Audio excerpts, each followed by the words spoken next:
जय माता दी। एक बार फिर से स्वागत है आपका अपने चैनल में। तो जैसे कि शारदीय नवरात्रे आज से स्टार्ट हो गए हैं, तो चलिए जानते हैं माता की पूजा कैसे करें। सबसे पहले सुबह स्नान आदि करें, उसके बाद एक चौकी लगाएं, उस पर साफ कपड़ा बिछाएं और माता की मूर्ति स्थापित करें। उसके बाद घट स्थापना करें, कलश स्थापना करें। घट स्थापना के बाद माँ शैलपुत्री का ध्यान करें और व्रत का संकल्प लें। माता शैलपुत्री की पूजा षोडशोपचार विधि से की जाती है। इनकी पूजा में सभी तीर्थ, नदियों और दिशाओं का आवाहन किया जाता है। इसके बाद माता को कुमकुम अक्षत लगाएं। इसके बाद सफ़ेद, पीले या लाल फूल माता को अर्पित करें। माता के सामने धूप दीप जलाएं और 5 देसी घी के दीपक जलाएं। इसके बाद माता की आरती करें और फिर माता शैलपुत्री की कथा, दुर्गा चालीसा, दुर्गा स्तुति या दुर्गा सप्तशती का पाठ करें। इसके बाद परिवार समेत माता के जयकारे लगाएं और माता को भोग लगाकर पूजा संपन्न करें। उसके बाद शाम को माता की आरती करें और शाम को फिर भोग लगाएं और कथा पढ़ें। तो यह तो थी पूजा विधि। तो चलिए अब पढ़ते हैं माता शैलपुत्री की कथा, यानी कि नवरात्रि के पहले दिन की व्रत कथा। तो चलिए कथा शुरू करते हैं।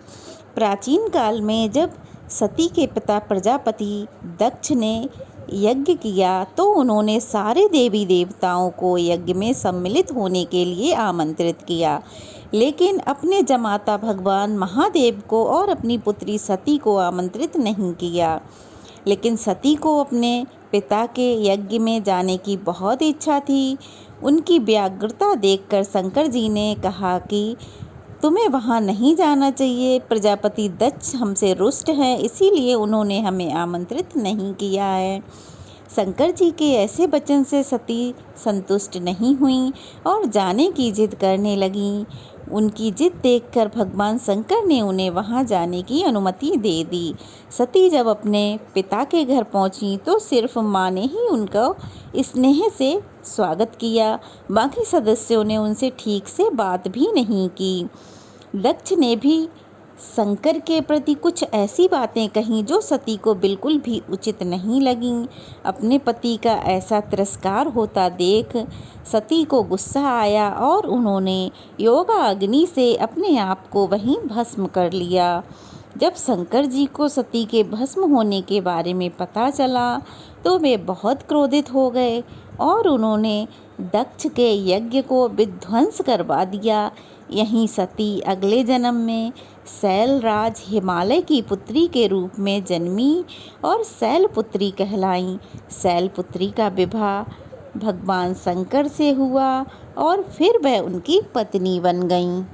तो यह थी हमारी नवरात्रि के पहले दिन की पूजा विधि और व्रत कथा, माता सती की व्रत कथा। तो कैसी लगी कमेंट बॉक्स में अवश्य बताएं और विधि विधान से अपने पूरे परिवार के साथ माता की पूजा करें और उनका पसंदीदा भोग लगाएं। भोग की वीडियो मेरे चैनल पे आपको मिल जाएगी, जाकर ज़रूर देखें कि माँ को कौन से दिन कौन सा भोग लगाना चाहिए। तो चलिए फिर मिलते हैं, तब तक के लिए जय माता दी। माता सबका भला करे।